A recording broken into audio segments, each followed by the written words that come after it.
목인천강. 예. 어떤 전시인지 소개 좀 해주세요. 목인천강이라는 제목은 제가 2008년도부터 썼었는데, 이게 우리나라 고전의 월인천강지고이라는 그 세종이 이제 그 석가를 기리는 그런 내용을 담고 있는 그림이잖아요. 근데 제 그림도 사실은 그런 생각을 하고 그리는데, 제 그림은 하나지만 그 보는 사람이 다 다르게 느꼈으면 좋겠다. 그런 의미를 조금씩 담고 있습니다. 늘 이제 저는 새벽에 한 3시 정도에 일어나서 오전에 이 작업을 하는데, 그 이유가 이 잠이 깼을 때는 이제 몸도 가라앉아 있는 상태고 정신도 어떻게 보면 가장 무의 상태라고 생각을 해요. 그때 내 자신이 내를 잘 못 느낄 때, 그때 이제 작업을 거의 합니다.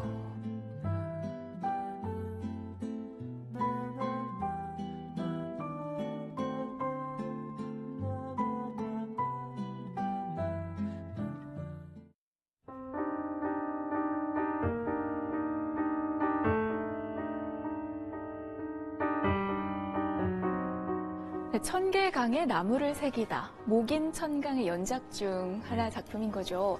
아니, 이렇게 보면 그림인데도 불구하고요. 좀 각도에 따라서 물이 흐르는 것 같기도 하고 색도 변하는 것 같은데 이게 어떻게 가능한 거죠? 제가 이제 물을 표현을 하기 위해서 이 물은 투명하잖아요. 네.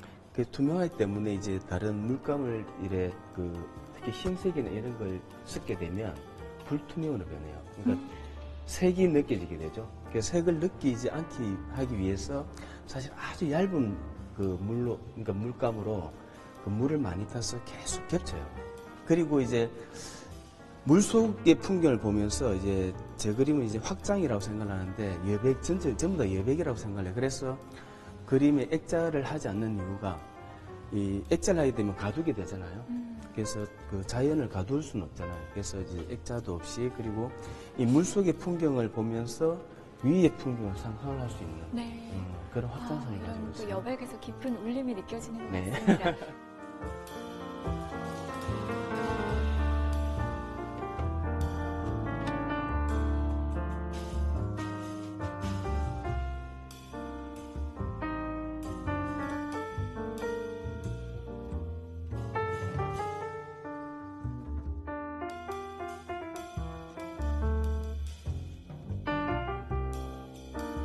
천개 하늘에 나무를 새기다. 목인천천인 거죠. 네. 제목만 봐도 작가님 작품이 나무가 중심인지 하늘이 중심인지가 좀 궁금해요. 네. 어릴 때 추억이 누구나 다 있을 거라고 생각을 해요. 저한테도 그런 추억이 있는데요. 왜 들판에 누워서 이제 더운 날, 나무 그늘에서 이제 쉬려고 들어 누웠었어요. 네. 근데 처음에는 이제 나무를 구경을 했었는데, 그 나무 사이에 보면 햇빛이 이제 막 쏟아지잖아요.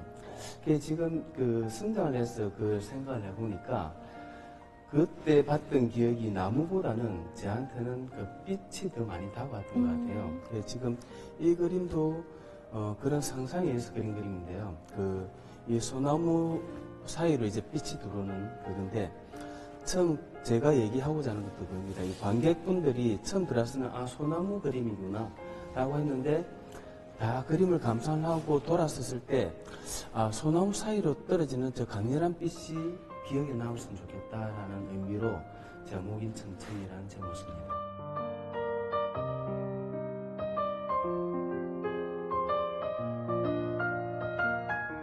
네, 이 작품도 목인천천인데 색감이 좀 옅네요.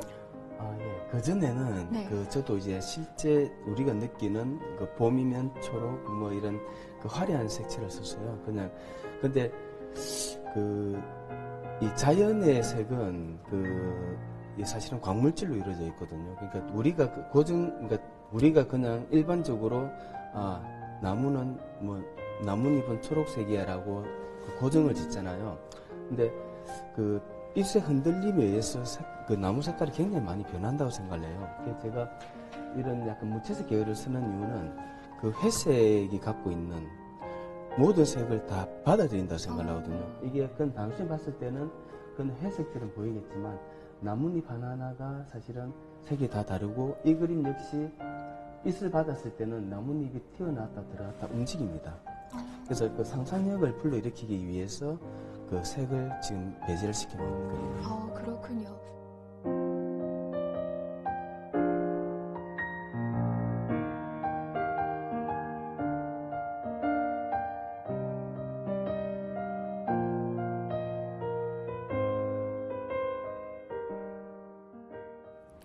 네, 이렇게 쭉 둘러봤습니다.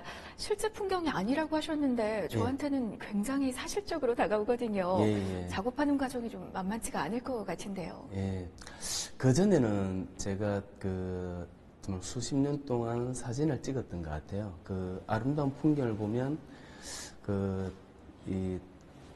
어떤 감동을 받잖아요. 그래서 카메라라는 도구를 이용을 해서 그거를 다 가지려고 굉장히 열심히 카메라에다 담았어요. 근데 초창기에는 그걸 못 느꼈지만 세월이 흐르면서 좀 뭔가 가슴이 공허한 거예요. 나는 굉장히 아름다운 자연을 보고 그걸 카메라에 담았는데 카메라에 담았다는 이유 하나만으로 그래서 그런지 모르지만 집에서 돌아와서 그 풍경을 상상을 하니까 내 가슴에는 없는 거예요. 그래서 지금은 카메라를 가지고 다니거나 그러진 않아요. 그냥 그 아름다운 자연이 있으면 거기 제가 멍하니 서 있는 것 같아요. 그냥 그걸 느끼려고. 예, 그래서 지금 제 그림도 보면 실제 존재하는 그림도 있어요. 있지만은 그건 한 10%에서 20%에 불과하고 거의 다 이제 내가 상상의 그림을 그리는데 그 이유는 이때까지 많이 봤던 그림 중에 가장 내가 아름다웠던 그 찰나. 어쨌든 카메라도 담을 수 있겠지만 카메라가 담지 못하는 나만의 압축 방법으로 그냥 아름다운 그림을 그려야 되겠다라고 생각을 했어요. 이제는 그러니까 작가님의 마음속에 투영된 자연을 그리시는 거네요. 네. 이처럼 자연은 또 작가님에게 그만큼 특별한 의미가 있을 것 같아요.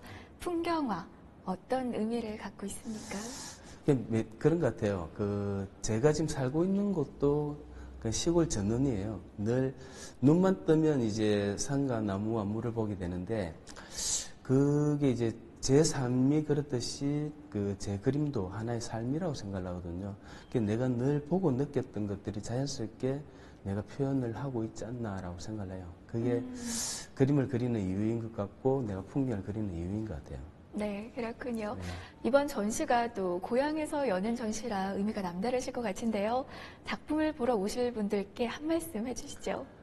예, 제가 몇 년 전인데 제가 어느 그러니까